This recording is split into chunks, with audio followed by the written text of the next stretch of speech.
दोस्तों, आज का हमारा टॉपिक है कैसे चुना जाता है दुनिया का सबसे शक्तिशाली आदमी। आप समझ ही गए होंगे, हम बात कर रहे हैं अमेरिकी राष्ट्रपति की। So dear friends, our today's topic is how the US president is elected.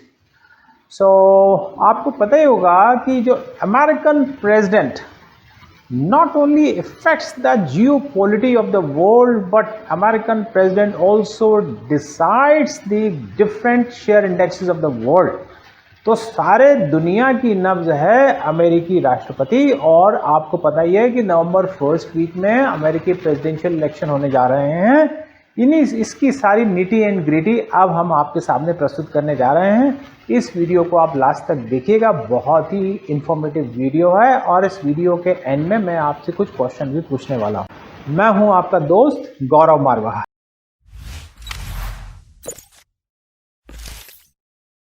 Our today's topic is election of the President of United States. इस तरह से चुना जाता है दुनिया का सबसे शक्तिशाली राष्ट्रपति। आपको पता ही होगा कि जो इंडियन प्रेसिडेंट है, we have an indirect system of presidentialship, यानी भारत में जो राष्ट्रपति पद के चुनाव होते हैं वो इनडायरेक्ट इलेक्शन है। तो हमारा जो प्रेसिडेंट है, he is just a head of the state for the name सेक। तो जो भारतीय राष्ट्रपति होता है अप्रत्यक्ष चुना जाता है और वो सिर्फ एक नाम मात्र का संवैधानिक प्रमुख है। उसमें वास्तविक शक्तियां जैसे भारत में आपको पता ही होगा कि प्राइम मिनिस्टर के पास हैं। But contrary to it, the United State president is the world's strongest president. Not only he is theoretically powerful, but he is practically most powerful president of the world. तो आज का हमारा महत्वपूर्ण topic start करते हैं, the election of the president of United States as well as the election of the vice president। तो दोस्तों, एक बेसिक अगर हम बात करें तो सारे दुनिया को लगता है कि अमेरिका में वोटिंग हो रही है एंड आफ्टर वोटिंग नतीजे आते हैं और प्रेसिडेंट इलेक्ट हो जाता है। तो सारे दुनिया को लगता है कि अमेरिका में डायरेक्ट इलेक्शंस हैं। लेकिन एक बड़ी इंटरेस्टिंग बात बताऊं कि as per the constitution of United States, the US president is elected indirectly. तो जो अमेरिका का राष्ट्रपति है, वहां के संविधान के अनुसार तो इनडायरेक्टली चुना जाता है। और वो कैसे होता है, आज हम उसकी सारी बातों को डिस्कस करने जा रहे हैं। जबकि सारे दुनिया को लगता है कि नहीं, ये तो डायरेक्ट इलेक्शंस हैं। तो ये क्या रहस्य है, इसी रहस्य को आज हम उजागर करने जा रहे हैं। तो इनिशियली ये एक बड़ा फ्लो चार्ट है जो आपको बताता है। सो इन यूएस आपको पता ही है कि there are two main parties. There is a Republican party, there is a Democratic party. हालांकि और भी पार्टीज हैं, ग्रीन पार्टीज, लेकिन उतनी स्ट्रांग नहीं हैं। सो नॉर्मल जो कंटेस्ट होता है that is between Democrat and Republic. और जो to become a president candidate for US, the following 3 qualifications are required. तो अमेरिकी राष्ट्रपति पद के खड़े होने के लिए दोस्तों ये 3 बड़ी क्वालिफिकेशन लगती है। Number 1, citizen of United states. जैसे भारत के राष्ट्रपति के लिए भी the similar kind of qualification is needed, that the citizen, Indian citizen. But यहाँ पे एक बड़ा अंतर है, वहाँ के संविधान में क्लियर लिखा है कि वहाँ not only a US citizen but a natural born US citizen, यानी वहाँ उसको पैदा भी होना चाहिए। तो not only US citizen but a natural born US citizen, then minimum 35 years of age और कम से कम 14 ईयर्स उसको यूएस रेजिडेंशियलशिप होना चाहिए। So these are the requirement for a presidential candidate to start. ये देखिए बड़ा सुंदर ग्राफिक बताया हुआ है। एंड आफ्टर दैट, जिसके पास भी ये क्वालिफिकेशन है, वो उसके बाद स्टार्ट होता है स्टेप 1 में the primaries and the caucuses. Primaries and the caucuses का मतलब है कि जो स्टेट वाइज जो है इस नॉमिनेशन की प्रोसेस स्टार्ट होती है एंड पॉलिटिकल पार्टीज वाइज इस प्रोसेस की स्टार्ट होती है। And after the primaries and caucuses अभी हम डिस्कस करने वाले हैं। The next step is the national convention. और उसके बाद आप देखते हैं कि जो जनरल जब इलेक्शंस होते हैं एंड जनरल इलेक्शन में देखा जाता है कि क्या पॉपुलर वोट है और पॉपुलर वोट से को कन्वर्ट किया जाता है इलेक्टोरल वोट में स्टेट वाइज, और फिर डिक्लेयर किया जाता है अमेरिकी राष्ट्रपति कौन बनेगा।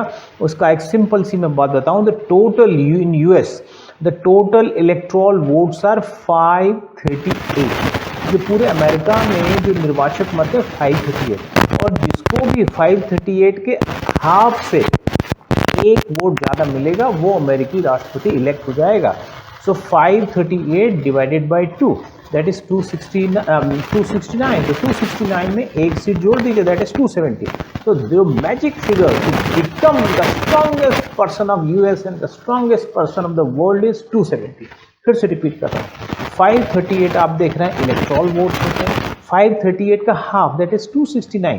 तो 269 से एक वोट ज़्यादा होना चाहिए ना, 270 वोट जिसको मिलेंगे वो अमेरिका का प्रेसिडेंट बन जाएगा। सो बेसिक से स्टार्ट करते हैं। The nomination process consisting of primary election and the caucuses. तो ये बेसिकली नॉमिनेशन प्रोसेस होती है जो कि पॉलिटिकल पार्टी वाइज होती है। स्टेट एंड लोकल गवर्नमेंट जो होते हैं वो पार्टिसिपेट करते हैं प्राइमरी इलेक्शंस में, दैट इज प्राइमरी इलेक्शन। जबकि जो कॉकस इलेक्शन होते हैं वो पार्टी बेसिस पे होते हैं। जो अभी हमने वर्ड यूज़ किया था प्राइमरी एंड द कॉकसेस, तो जो प्राइमरी इलेक्शन है state and local government bodies पे होते हैं, जबकि जो कॉकस इलेक्शंस हैं वो पार्टी मेंबर बेसिस पे होते हैं। सो जिसको स्टार्टिंग में बोला गया nomination process caucus versus primaries.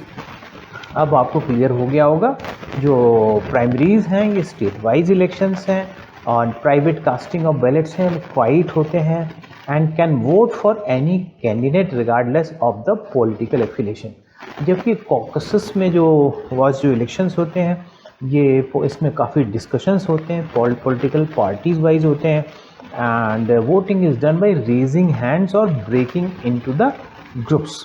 तो इस तरह से caucus and primary election fight करने पड़ते हैं नॉमिनेशन के लिए। एंड आफ्टर दैट जब नॉमिनेशन फाइनल हो जाता है तो उसके बाद नेक्स्ट स्टेज के लिए कैंडिडेट जो है वो आगे जाते हैं, और पूरी जो प्रोसेस है इनडायरेक्ट इलेक्शन है, क्योंकि जो whatever people vote there vote is known as popular vote. तो अब यूनाइटेड स्टेट्स में जिस भी कैंडिडेट को सबसे ज़्यादा पॉपुलर वोट मिले जरूरी नहीं है कि वो वहाँ का प्रेसिडेंट बने। पॉपुलर वोट जब कन्वर्ट होते हैं इलेक्ट्रल वोट में, तो जिसको भी 269 + 1 यानी 270 इलेक्ट्रल वोट्स मिलेंगे वो अमेरिकन प्रेसिडेंट चुना जाएगा। इसको हम आगे डिटेल में देखने वाले हैं। So these electors cast direct votes known as the electoral votes of the president and the vice president।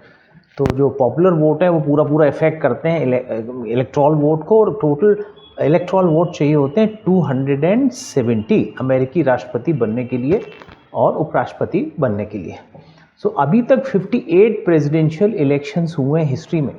तो आउट ऑफ 58 जो 53 विनर्स हैं they are not only the winners of the electoral votes but also the popular vote.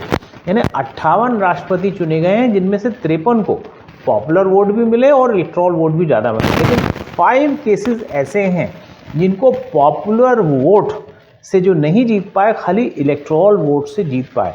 Like last time जब Republican candidate Donald Trump जीते थे तो उनसे ज़्यादा popular vote मिले थे हिलेरी क्लिंटन को, the wife of the former president. करीब 2.8 मिलियन ज़्यादा वोट देखिए। फोटो का मैं आपको बता दूँ कि जो हिलेरी क्लिंटन है और ट्रंप है, आप देख रहे हैं हिलेरी क्लिंटन को 65 और जबकि ट्रंप को 62। तो आप देख रहे हैं कि हिलेरी को ज़्यादा पॉपुलर वोट मिले थे। लेकिन इलेक्ट्रल वोट्स चूँकि स्टेट वाइज काउंटिंग होती है इसलिए क्लिंटन को 32 ही मिल पाए, जबकि जो ट्रंप है 270 से कहीं बहुत ज़्यादा यानी 30 से इलेक्ट्रल वोट हुए। तो होता यह है कि अमेरिका में जब people vote these votes are known as popular vote. तो जिस भी स्टेट से जिस भी कैंडिडेट को सबसे ज़्यादा पॉपुलर वोट मिलते हैं, एग्जाम्पल हमने लिया, एक लीजिए कैलिफोर्निया। जो मतदान है वो तो पूरे यूएस में होगा, हम एग्जाम्पल के लिए ले रहे हैं कि वही मतदान कैलिफोर्निया में हुआ और कैलिफोर्निया में 2 कैंडिडेट खड़े हुए एक्स और वाई। तो अगर एक्स को पॉपुलर वोट ज़्यादा मिल जाएंगे, मान लीजिए कैलिफोर्निया के लिए 20 इलेक्ट्रल वोट्स तो जिसको भी ज़्यादा पॉपुलर वोट मिलेगा उसको सारे के सारे इलेक्टोरल वोट उस स्टेट के मिल जाएंगे। तो फाइनल जो अमेरिका में काउंटिंग होती है वो होती है इलेक्टोरल वोट की, और उसमें 270 का मैजिक फिगर आना चाहिए। तो इस तरह से चुना जाता है अमेरिकी प्रेसिडेंट। एक बार रिवाइज कर लेते हैं। इनिशियली जो इलेक्शंस होते हैं प्राइमरी लेवल पे होते हैं और साथ में कॉकसेस होते हैं। इनको इलेक्शन बोला जा रहा है बट ये नॉमिनेशन प्रोसेस है। देन उसके बाद डेमोक्रेट एंड रिपब्लिक की मेन फाइट होती है। देन काउंटिंग तो पूरे यूनाइटेड स्टेट्स में होती है, उसको बोलते हैं पॉपुलर वोट। लेकिन जब काउंटिंग स्टार्ट करते हैं तो स्टेट वाइज काउंटिंग की जाती है। The counting is state wise, और जिस भी स्टेट से जिस भी कैंडिडेट को ज़्यादा पॉपुलर वोट मिले हो, जैसे मान लीजिए कोई स्टेट है कैलिफोर्निया, तो कैलिफोर्निया में एक्स को मिले ज़्यादा पॉपुलर वोट और वाई को उससे थोड़े से कम मिले, लेकिन जिस भी स्टेट में जीतता है उसको सारे के सारे इलेक्ट्रॉल वोट मिलते हैं ना, इलेक्ट्रॉल वोट डिवाइड नहीं होते हैं। तो 20 अगर इलेक्ट्रॉल वोट है कैलिफोर्निया के तो पूरे 20 के 20 इलेक्ट्रॉल वोट्स मिल जाएंगे जो भी कैंडिडेट की पॉपुलर वोट ज़्यादा होगा। और ज़रूरी नहीं है कि पूरे यूनाइटेड स्टेट्स में जो भी कैंडिडेट पॉपुलर वोट ज़्यादा मिले वही अमेरिका का राष्ट्रपति बने। जैसा मैंने आपको बता दिया कि पिछली बार भी ऐसा हुआ था कि जो ओवरऑल मिस्टर ट्रम्प थे उनको वोट्स देखिए थोड़े से कम थे और क्लिंटन मैडम को पॉपुलर वोट ज़्यादा थे। लेकिन हुआ क्या, जब वो वोट इलेक्ट्रॉल वोट में कन्वर्ट हुई तो आप देख रहे हैं इस फाइट में क्लिंटन जो है पिछड़ गई और ट्रम्प आगे निकल गए। तो इस तरह से चुना जाता है दुनिया का सबसे शक्तिशाली राष्ट्रपति। And dear friends, thank you very much for watching this video. Please like it, share it and subscribe it. Thank you very much. So दोस्तों, आपको ये वीडियो कैसा लगा?